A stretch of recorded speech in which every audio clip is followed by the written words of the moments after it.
जैसे रब ताला फरमाता है, ए ईमान वालों ज्यादा गुमान करने से बचो।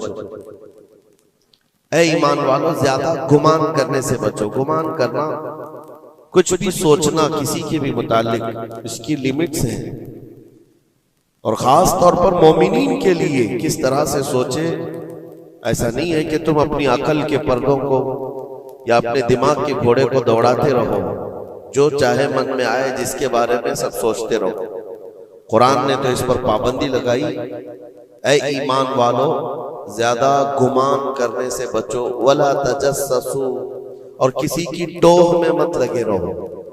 तजस्सुस किसको कहते हैं? जासूसी करना। कौन कहां जा रहा है, कहां से आ रहा है, इसके घर में कितने लोग हैं, किस वक्त इनके घर में क्या क्या होता है, तुम्हें उसके बारे में अल्लाह ने हुक्म नहीं दिया। लेकिन भाइयों की टोह में लगे रहना बहुत बड़ा गुनाह है, गुनाह कबीरा में है। वला यग़्तब बअदुकुम बअदा, और आयत का तीसरा हिस्सा है, और अपने भाइयों की गैर मौजूदगी में उनकी गीबत ना करो, उनके खिलाफ बातें ना करो। और रब ताला फरमाता, क्या तुम में से कोई ये पसंद करता है कि अपने मरे हुए भाई का गोश्त खाए? जो गीबत करता है गोया कि वो अपने मरे हुए भाई का कच्चा गोश्त खाता है। और गीबत के मुतालिक बहुत सारे लोगों को ऐसा लगता है, अरे मैं तो पीठ पीछे क्या सामने मुंह पे भी यही बोल सकता हूं। ये बातें जो कहते हैं, गीबत का मतलब ये नहीं है कि सिर्फ पीठ के पीछे बोलना, मुंह के सामने भी ऐसी चीज बोलना जो उसको बुरी लगे, वो गीबत से, वो भी हराम है। ये तीन चीजें इस आयत के अंदर है। एक बदगुमानी करना, दूसरे जासूसी करना, और तीसरे गीबत करना। इसके ऊपर अगर मैं गुफ्तगू करूं बहुत तवील हो जाएगा, लेकिन ये पूरे मुआशरे के लिए जहर हिलाल है, जहर कातिल है। यहां से सोसाइटियां टूट जाती हैं, रिश्ते खत्म होने लगते हैं। बदगुमानी करना, शक करना, ये एक उसी की किस्म है। जन इसको अरबी में कहा गया है गुमान, यानी किसी के मुतालिक गुमान करना। देखे, दुनिया में जो चीज दिख रही है जरूरी नहीं है कि वो वैसी ही हो। हर चमकने वाली चीज हीरा नहीं होती, और हर काली दिखने वाली चीज कोयला भी नहीं होती।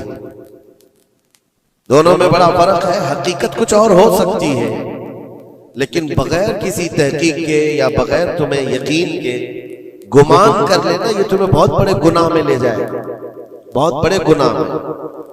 अब गुमान की किस्में भी मैं आपको बताऊंगा, उससे कबल मैं आपको बताऊं सैयदना जुनैद बगदादी रज़ी अल्लाह ताला अन्हु, जो सैयदुत ताइफा है, वलियों के सरदार, अपने जमाने के कुतुब, घर में बैठे हुए थे। बड़े आप घर से भी मालदार थे, बहुत सारे लोग अपनी जरूरत लेकर के आते थे। दोपहर का वक्त था, एक मांगने वाला आपके दरवाजे पर आया, आपको जो देना था वो दे देते, लेकिन आपने उसको खैरात देने के वक्त दिल में ये सोचा कि हट्टा कट्टा आदमी है, कमाकर खा सकता है, इसको ये बुरी लत कहां से पड़ गई, ये कैसा आदमी है। बहरहाल उसको जो खैरात देनी थी दे दिया, वो बंदा चला गया, खैरात लेकर चला गया। अब वापस आप अपने घर आए, और जैसे ही आप आए नींद लग गई, आप सो गए।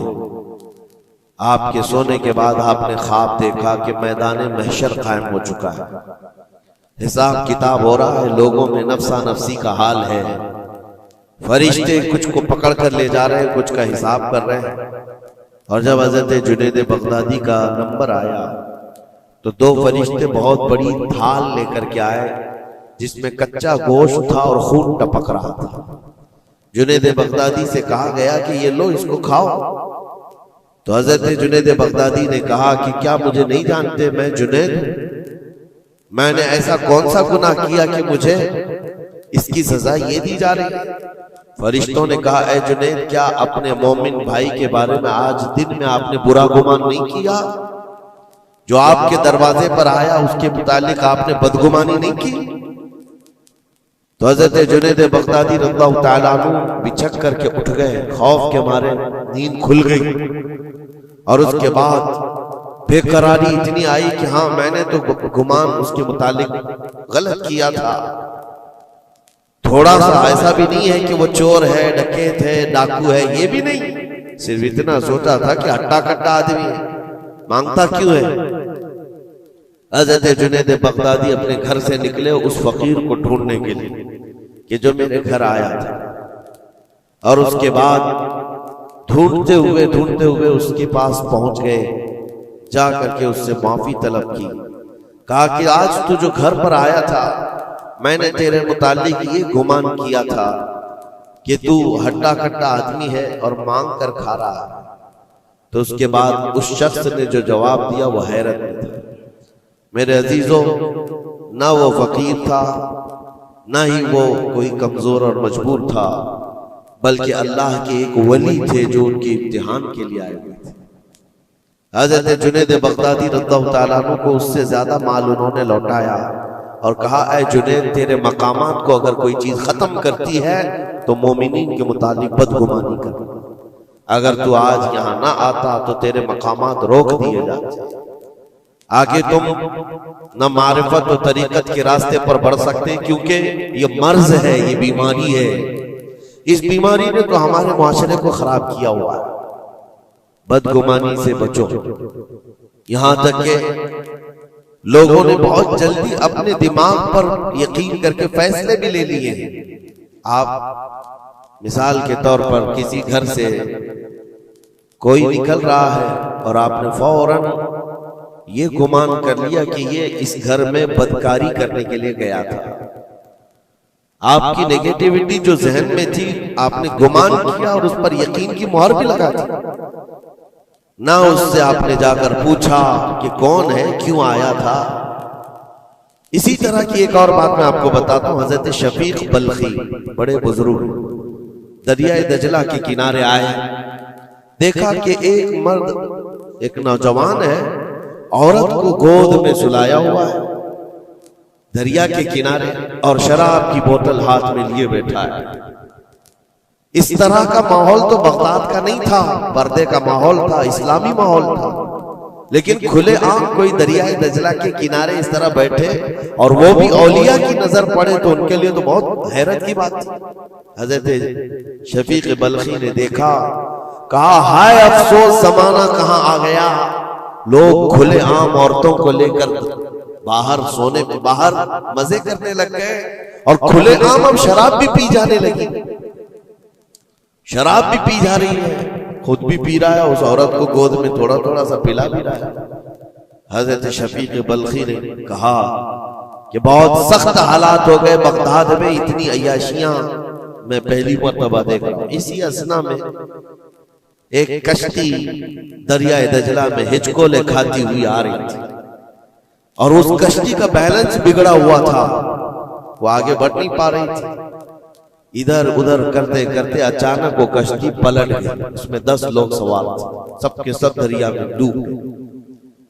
ये जो नौजवान किनारे पर बैठा था, उस औरत को जो गोद में लिए बैठा था, औरत को उठाया और उसको साइड किया, भागता हुआ गया दरिया के पार। यूं हाथ डालता था, एक आदमी को निकालता था और बाहर करता था। ना उसके पांव पानी में डूबते थे, यूं समझ ले कि जैसे दरिया में कोई खड़ा है और अपने हाथ डाल डाल करके निकाल रहा है। 9 आदमियों को उसने अपने हाथों से दरिया से निकाला और बाहर किया और उसके बाद एक आदमी बच गया था। इस नौजवान ने हजरत शफीक बल्खी की तरफ देखा जो वहीं खड़े थे, कहा, क्या है शफीक बल्खी, मेरे बारे में बहुत कुछ तुमने सोचा दिल में, 9 तो मैंने निकाल दिया, एक आप निकाल दिया। ये जो जान बचाया है मैंने, और रब तबारक व तआला ने फरमाया जिसने किसी एक की जान बचाई उसने पूरी कायनात की जान बचाई, पूरी दुनिया की जान बचाई। मैंने तो 9 को बचाया, आप एक बचाओ। आपने फरमाया इस सिलसिले में बाद में बात करेंगे, पहले उस आदमी को बचा लो, उस आदमी को बचा लो, मैं तुमसे इल्तिजा करता हूं। उसने 10वें को भी बचाया। उसके बाद हजरत शफीक बल्खी के दिल में एहसास हुआ कि मैंने गलत जगह गुमान किया। ये कोई आम आदमी नहीं है, आम इंसान नहीं है। इसके मुतालिक मैंने क्या क्या दिल में सोच लिया, क्या क्या गुमान कर लिया। तो आपकी आंखों में आंसू आ गए और कहा कि मुझसे बड़ी खता हो गई, मुझे माफ करें। लेकिन आपको अल्लाह ने ये ताकत दी है कि आप दरिया पर खड़े होकर इंसानों को बचा तो रहे हैं, लेकिन ये क्या है जो किनारे पर बैठ करके खुलेआम हो रहा है? किनारे दरिया के बैठकर ये खुलेआम क्या हो रहा है? उस नौजवान ने कहा, शफीक बल्खी, ये भी मैं बताता हूं, वो गोद में पड़ी हुई औरत कोई आम औरत नहीं, मेरी माजूर माँ है, बीमार है, और उसको दरिया के किनारे लाने का हकीमों ने हुक्म दिया। और मेरे हाथ में जो बोतल है ये दवा की बोतल है, उसको हर आधे घंटे पर पिलाया जाता है। मैं भी पीता हूं और मेरी माँ को पिलाता हूं। सिर्फ इलाज की गर्ज से मैं यहां पर बैठा हुआ हूं। और आपने अपने दिमाग में क्या क्या सोच लिया कि बगदाद तबाह हो गया, अय्याश हो गया, नौजवान औरतों को लेकर आके बैठने लग गए, शराब पीने लग गए। मेरे अजीजों, ये बहुत बड़े वली कामिल की बात कर रहा हूं, हज़रत शफीक बल्खी। लेकिन उनको खता का एहसास होता तो वो रोते, गिड़गिड़ाते और तौबा भी करते। हमारे तो हालात ऐसे हैं कि हमने तो बिल्डिंगें बना ली अपने गुमान पर, इमारतें बना ली, फलां के मुतालिक ऐसे ऐसे मामलात हैं, और उसी पर हम इमारतें बनाना शुरू कर देते हैं, जबकि हमारे पास यकीन के लिए एक दलील भी नहीं होती। मेरे अजीजों, बदगुमानी से बचने के लिए कुरान कहता है, या अय्युहल्लज़ीना आमनू इज्तनिबू कसीरम मिनज़्ज़न, ऐ ईमान वालों, ज्यादा गुमान करने से बचो, हराम है और कबीरा गुनाह है। यहां तक के फरमाया गया कि बदगुमानी करोगे मोमिनीन के मुतालिक, कल क़यामत के दिन फैसला होगा, और अगर तुम्हारा गुमान गलत निकला तो सारी नेकियां तुम्हारी उठाकर उस बंदे को दी जाएगी जिसके मुतालिक बदगुमानी किया था। और तुम नेकियों से अगर खाली थे तो ये मत समझना कि अब कुछ नहीं लिया जाएगा, बल्कि जिसके मुतालिक बदगुमानी किए थे उसके गुनाह उठाकर तुम्हारे ऊपर डाल दिया जाएगा। उसके हुकूक की पामाली है, हुकूकुल इबाद। इसलिए ये गुनाह ऐसा है, बल्कि एक मर्ज है जो लोगों के एतमाद को खत्म करता है, रिश्ते बिगड़ जाते हैं। मुझे याद है एक बात बहुत पहले की, हमारे जमाने तालिब इल्म, मैंने तकरीबन 8-10 साल देखा, दो गहरे दोस्त थे, बहुत गहरे दोस्त, एक साथ खाते थे, एक साथ जाते थे, मशहूर थी दोस्ती। और इत्तेफाक ऐसा हुआ कि एक महफिल में बैठे हुए थे, एक दोस्त जो है वो मुझसे बात कर रहा था, और उसका जो दूसरा दोस्त है वो दूर बैठा हुआ है। अब इस दोस्त ने मुझे कान में कुछ बात की, मैंने देखकर हंसा, वो भी मुझे देखकर हंसा, बात कुछ और ही थी। सामने वाले को ऐसा लगा कि हम उसके मुतालिक प्लानिंग कर रहे हैं, और उसको ये लगा कि हम उसके मुतालिक कुछ बुरी बातें कर रहे हैं, जबकि ना उसके नाम का मसला था, ना टॉपिक था, कुछ नहीं था। बस उस बंदे ने इस बदगुमानी की वजह से 10 साल तक बातचीत छोड़ दी। कई मर्तबा हमने बताया भी कि तुम्हारा मैटर नहीं था, तुम्हारा मसला नहीं था, सामने वाले को यकीन नहीं आता, सिर्फ और सिर्फ गुमान की बुनियाद पर कि वो मुझे देखकर हंस रहा था तो मेरे ही मुतालिक बात थी। ये अपने अकल के फतूर पर यकीन करके इमारतें बना लेना तुम्हें बहुत बड़ी गुमराही में ले जाता है। कई मर्तबा ऐसा होता है कि धोखा खा जाओगे। इसी सूरह हुजरात की एक और आयत में बताऊं आपको, अल्लाह करीम फरमाता, या अय्युहल्लज़ीना आमनू इन जाअकुम फासिकुम बिनबइन फतबय्यनु अन तुसीबू कौमन बिजहालतिन फतुस्बिहू अला मा फअलतुम नादिमीन। ये बदगुमानी करने का एक और जरिया, एक रास्ता है।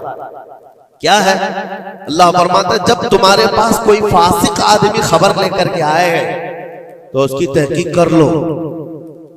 ये अल्लाह का हुक्म है। कोई फासिक आदमी, फासिक कौन है इसकी मिसालें आपको मिल जाएंगी। जो खुलेआम गुनाह करता है वो फासिक है। फासिक आदमी जब तुम्हारे पास खबर लेकर के आए तो रब फरमाता उसकी तहकीक कर लो, वरना ये होगा कि अनजाने में तुमको शर्मिंदगी उठानी पड़ेगी, तुम अपने किए पर बाद में पछताओगे। अला मा फअलतुम नादिमीन, तुम शर्मिंदा हो जाओगे। अक्सर ऐसा होता है कि कोई खबर लेकर के तुम्हारे पास आया और आज के जमाने का बड़ा फासिक ये व्हाट्सएप है, ये बड़ा फासिक है। इसकी बातों पर कौन यकीन करे? मेरे अजीजों, लोग तो सिर्फ एक दूसरे की एडिट की हुई तस्वीरों को देख करके ईमान ले आ जाते हैं, है ना? ऐसा हकीकत है। व्हाट्सएप यूनिवर्सिटी के फारिगीन तो अभी जमाने में बहुत है, इनकी नॉलेज सिर्फ और सिर्फ उसी से है, इंटरनेट से, व्हाट्सएप से। जबकि इनकी तहकीकात पर अगर लग जाए तो असल वजूद में कुछ है ही नहीं। इसीलिए मेरे अजीजों, बदगुमानी करने से बचो, बदगुमानी करने से बचो। जिसकी असल ही ना हो उस चीज के फैलाने का हम सबब बन जाते हैं कई मर्तबा। अल्लाह करीम हमें इस बलाए अजीम से महफूज रखे।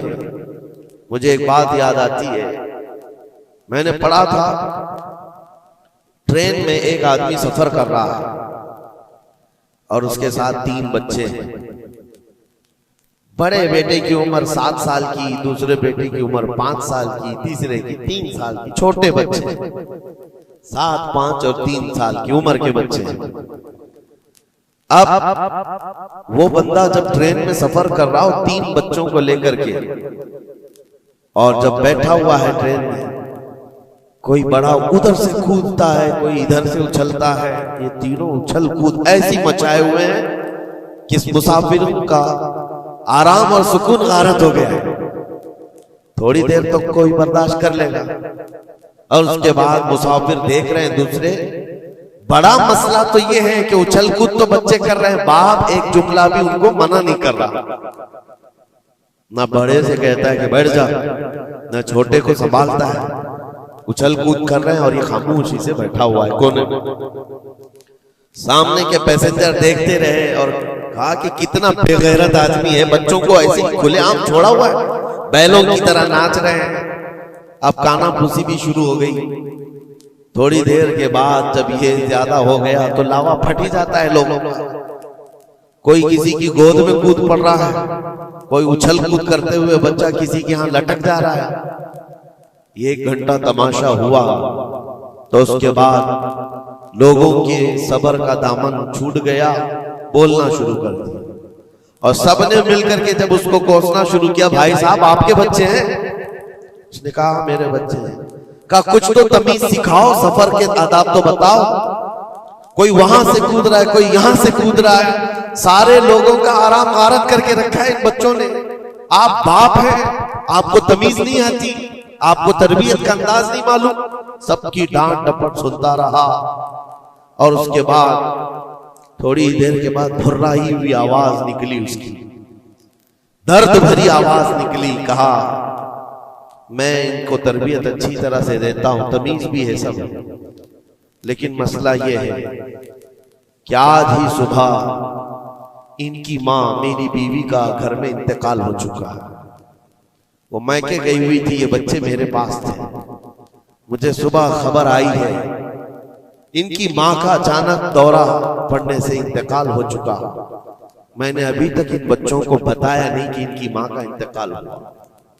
ये जितना उछल कूद कर रहे हैं, खेल रहे हैं, अभी घर पहुंचेंगे तो इनकी सारी खुशियां खत्म हो जाएंगी। ये अपनी माँ की मुर्दा लाश को देखेंगे तो सारा उछल कूद चला जाएगा। बस मैं इसलिए इनको इतनी देर के लिए छोड़ा था कि जितनी देर खुशी मना सके मना ले, फिर जिंदगी भर इनको मां को खोने का एहसास तो सताता ही रहेगा। बस इतना जुमला उसका निकला तो हिचकियां बंद गई। जो बगल में मौजूद मुसाफिर थे सबकी आंखों में आंसू आ गए। अब कोई बच्चे को उठाता चूमता था, कोई उसको गोद में उठा रहा है। बच्चों को खबर नहीं है कि इनकी मां का इंतकाल हुआ है और ये बंदा उनको सफर पर ले जा रहा है। लेकिन थोड़ी ही देर के लिए दूसरे मुसाफिरों ने क्या क्या बदगुमानियां कर ली। मेरे अजीजों, किसकी जिंदगी में क्या चल रहा है आपको खबर नहीं है। कई लोगों की जिंदगियों में समंदर मौजें मार रहा है और आप उसे देख करके न जाने बेगैरत समझ लेते हैं, कभी उसको बदतमीज समझ लेते हैं। ये बदगुमानियां हैं जो बंदे को यहां तक ले आती है। और बदगुमानी करने का एक तरीका यह भी है कि हज़रत इमाम राजी फरमाते बंदा बसा औकात काफिर भी हो जाता है, कुफ्र तक चला जाता है बंदा, क्योंकि गुमान पर अगर यकीन करने लग जाए। इसलिए बचो इन चीजों से। और मोमिनों की इज्जत को पामाल करना ये आसान नहीं है। सिर्फ और सिर्फ मैंने कई मर्तबा देखा है, उड़ती उड़ती खबरें आती हैं तो हम उस पर यकीन करने के करीब हो जाते हैं। अल्लाह हमें भी इसकी हिदायत दे। ये बहुत बारीक चीज है जिससे बचना नामुमकिन नहीं तो मुश्किल जरूर है। मेरे अजीजों, इससे बचने का एक तरीका यह है, बंदा ये सोच ले कि मुझे रब ताला ने इस दुनिया में किस लिए भेजा है। सबका हिसाब किताब लिखने के लिए भेजा है। सारे लोगों का अमाल नामा मुझे देख पूछा जाएगा क़यामत के दिन, फलां क्या करता था, फलां क्या करता था। जब मुझे रब ताला ने इसका मुकल्लफ ही नहीं बनाया तो खामखा दूसरों की जिंदगियों में क्यों दखल अंदाजी करूं, क्यों लोगों के मुतालिक गुमान पाल करके बैठूं। आपको इस रुए जमीन पर जो भेजा गया वो अल्लाह ने अपनी इबादत के लिए भेजा है, अपनी रजा के लिए। हम उसकी रजा तो हासिल ना कर सके, उसकी इबादत में कामिल हो नहीं सके, और दूसरों के अयूब पर हम लोगों ने अपनी पूरी एनर्जी खर्च करना शुरू कर दिया। अजीजा निगरानी वक़ार, ये पुरफितन दौर ऐसा है। अब मैं जो किस्में बता रहा था जन की, देखें बसा औकात बंदे से बंदे का गुमान अपनी जगह पर। आप मेरे बारे में क्या सोचते हैं मुझे मालूम नहीं, मैं आपके बारे में क्या सोचता हूं वो आपको भी नहीं मालूम। ये तो बंदों का गुमान है, लेकिन बंदा रब से जो गुमान रखता है ये भी बहुत बड़ा मसला है, बहुत बड़ा मसला है। इसको आसान मत समझे। ये दिमाग के घोड़े जब दौड़ते हैं इस पर कंट्रोल भी तो नहीं होता है, कहां तक जाएंगे गुमान। मुस्लिम शरीफ की हदीस है, मेरे आका सल्लल्लाहु तआला अलैहि वसल्लम फरमाते हैं, शैतान तुम्हारे पास आता है गुमान के रास्ते से। तुम सोचने लगते हो आसमान को किसने बनाया, ये सोच ही तो है। तुम्हारा दिल जवाब देता है अल्लाह ने बनाया। जमीन को किसने बनाया, अल्लाह ने बनाया। चीजें सोचते जाते हो, उससे पहले क्या था, उससे पहले क्या था, इससे पहले क्या था। और ये जब दिमाग के घोड़े दौड़ने लगे, तुमने उसको नकील नहीं थामी तो ये लेकर के जाता है दिमाग। आखिर में ये गुमान डालता है फिर अल्लाह से पहले क्या था, या फिर अल्लाह को किसने बनाया। यहां आकर के तुम्हारे ईमान पर डाका पड़ जाता है और तुम शशोपंज में रह जाते हो। खुद से अगर कुछ सोचकर फैसला कर लिया कि अल्लाह के पहले ऐसा था या अल्लाह ऐसा था, नाउज़ बिल्लाह, तो कुफ्र हो गया। एक गुमान के रास्तों को आजाद छोड़ने का हुक्म नहीं दिया गया है। इसीलिए मियां हम और आप तो छोड़े, औलिया की बात भी छोड़े, उम्मत के जो सबसे आला किस्म के लोग थे वो सहाबा थे। सबसे आला, कयामत तक पैदा होने वालों में जो सबसे अच्छे थे अल्लाह ने उनको सहाबी रसूल बनाया।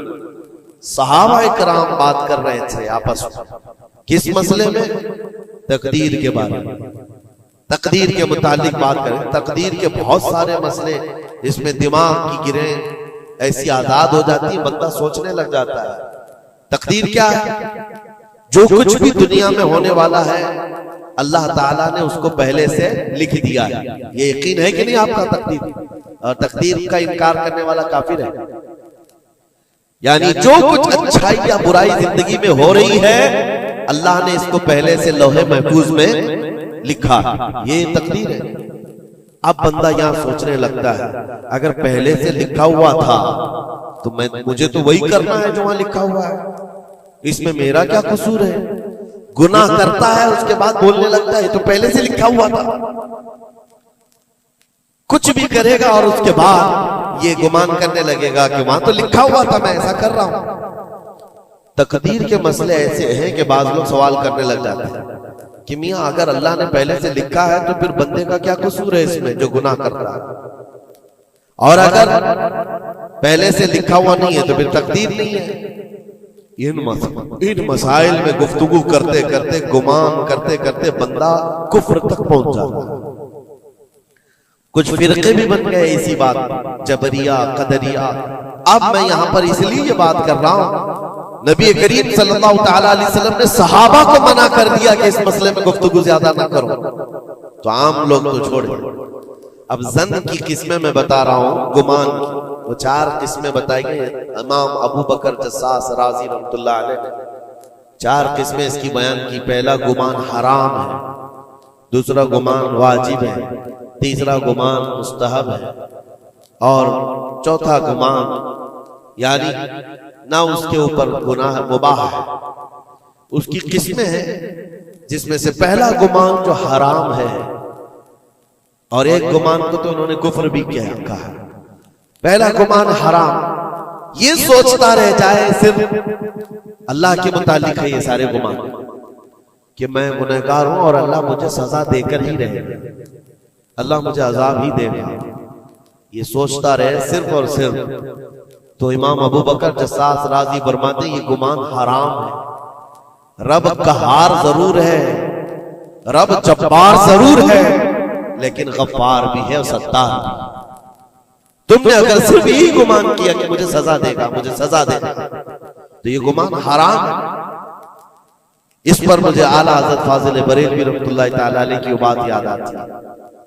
उनका गुमान कैसा था? सोचते थे बारगाह मुस्तफा करीम, कहते हैं डर था कि इसियां की सजा अब होगी या रोजे से। डर था कि गुनाहों की सजा अब होगी या रोजे जजा, दी उनकी रहमत ने सदा, ये भी नहीं वो भी नहीं, यहां भी नहीं होगी वहां भी नहीं होगी, रहमत ने सजा आवाज दी। हाँ, गुनाहों के मुतालिक हमें तो गुमान है कि सजा होगी। मेरे अमाल का बदला तो जहन्नम ही था, मैं तो जाता मेरे सरकार ने जाने न दिया। ये गुमान है। बारगाह मुस्तफा में गुमान आला रखो, और रब ताला के मुतालिक जब गुमान करना हो तो हदीस कुदसी है, मुस्नद अहमद की हदीस है। अल्लाह ताला फरमाता अना इंद ज़न्नी अब्दी बी, मैं अपने बंदे के गुमान के मुताबिक सुलूक करता हूं। बंदा मेरे मुतालिक जैसा गुमान करता है मैं उसके साथ वैसा सुलूक करता हूं। अब तुम्हारा है, ये तुम्हारी मर्जी है। और हदीस का आगे का टुकड़ा भी है, फल यदुन मा शाअ बी, बंदा जो चाहे मेरे बारे में गुमान कर ले। तुम सख्त किस्म का खुदा गुमान करके बैठे हो, सख्तियों का सुलूक हो जाए। इसीलिए मैंने इससे कबल भी एक बार कहा था, जब किसी के घर में इंतकाल होता है, फरिश्ते आ जाते हैं, मरे हुए इंसान को उठाने से पहले तक वो घर वालों को सब देखते रहते, कौन क्या क्या बोल रहा, और उसकी सारी रिपोर्ट ले जाकर बारगाह रब्बुल इज्जत में अर्ज करते हैं। अल्लाह ताला पूछता है फरिश्तों से, आज इस घर में एक जान को हमने लिया, वो लोग मेरे मुतालिक क्या गुमान कर रहे थे, क्या सोच रहे थे और क्या कह रहे थे? फरिश्ते कहते हैं, ऐ मौला फलां कह रहा था कि मेरे घर पर बड़ा जुल्म हो गया, मेरा अजीज बच्चा ले लिया, मेरे घर पर ऐसी चीज आफत आ गई, सब बातें। तो रब तबारक व तआला फरमाता है फरिश्तों गवाह हो जाओ, उन्होंने जैसा मेरे मुतालिक गुमान किया अब मैं उनके साथ वैसा सुलूक करूंगा, दुनिया में भी और आखिरत में भी। और फिर किसी घर से फरिश्ते जाते हैं जो नेक लोगों का होगा, रब ताला पूछता है यहाँ क्या कहा जा रहा था मेरे मुतालिक, क्या सोचा जा रहा था? फरिश्ते कहते मौला उनके घर पर बड़ी गम की बात थी, बड़ी मुसीबत थी, उनके बाप का इंतकाल था, लेकिन हर कोई कह रहा था इन्ना लिल्लाहि व इन्ना इलैहि राजिऊन, हम अल्लाह के लिए हैं और अल्लाह ही की तरफ लौटने वाले हैं। रब ताला फरमाता है फरिश्तों तुम गवाह हो जाओ, इससे बेहतर उनको निअमुल बदल दुनिया में दूंगा और उससे बेहतर आखिरत में अता करूंगा। तो अल्लाह करीम के बारे में गुमान क्या रखना है, ये भी गौर और फिक्र के साथ। ये जन्न हराम से बचो, जन्न कुफ्र से बचो, और जन्न वाजिब है एक, जो फिक़ह के मसले हैं ये अहादीस जिसको जन्नी अहकाम कहा जाता है, वो सब यहां पर डिस्कस करें तो आपके ऊपर से बाउंस चला जाए। और मोमिनीन के मुतालिक मुस्तहब है, अच्छा गुमान करना हर एक के मुतालिक मुस्तहब है। और मुबाह जिसको कहा गया है वो ऐसा है कि आपके बिला इख्तियार कुछ गुमान आया है, आपने सोचा नहीं, तो ये मुबाह है। और खैर का गुमान करना, ज़न्नुल मुमिनून खैरन, हुजूर पाक ज़न्नुल मुमिनीन खैरन, मेरे आका सल्लल्लाहु अलैहि वसल्लम ने फरमाया मोमिनों के बारे में हमेशा अच्छा गुमान रखो, अच्छा गुमान रखो। कोई मर गया और जनाजा जा रहा है ये हदीस ये भी मैं बता दूं आप, तुम्हारे गुमान करने से और तुम्हारे बोलने से कितना फर्क पड़ता है। एक जनाजा जा रहा था, हुजूर पाक सल्लल्लाहु अलैहि वसल्लम थे, वहां पर बहुत सारे लोग खड़े थे, उसकी तारीफ करने लग गए, क्या अच्छा आदमी था, कितने अच्छे अमाल थे इसके, सबके साथ भलाई करता था। हुजूर पाक ने फरमाया वजबत, वाजिब हो गई उसमें। फिर एक जनाजा निकला और लोग उसके मुतालिक कहने लगे बड़ा बदकार आदमी था, ये जमीन का बोझ है, चला गया, लोगों के साथ बुराइयां करता था। हुजूर ने फरमाया वजबत, वाजिब हो गई। साहबा ने पूछा दोनों पर वाजिब हो गई? हुजूर ने फरमाया पहले पर जन्नत वाजिब हुई, दूसरे पर दोज़ख वाजिब हुई। तुमने जिस तरह से उसके मुतालिक अपना वो बनाया, दिमाग बनाया, मोमिनीन जो कसीर मोमिनीन और यानी सलाह और तकवा वाले मोमिनीन जिसके मुतालिक अच्छा गुमान करे, अल्लाह भी उसके साथ अच्छा सलूक फरमाता है। इसीलिए मेरे अजीजों, क्या जाता क्या है अच्छा गुमान करने में? खर्चा कौन सा है आपका? पैसे कौन से लगते हैं आपके?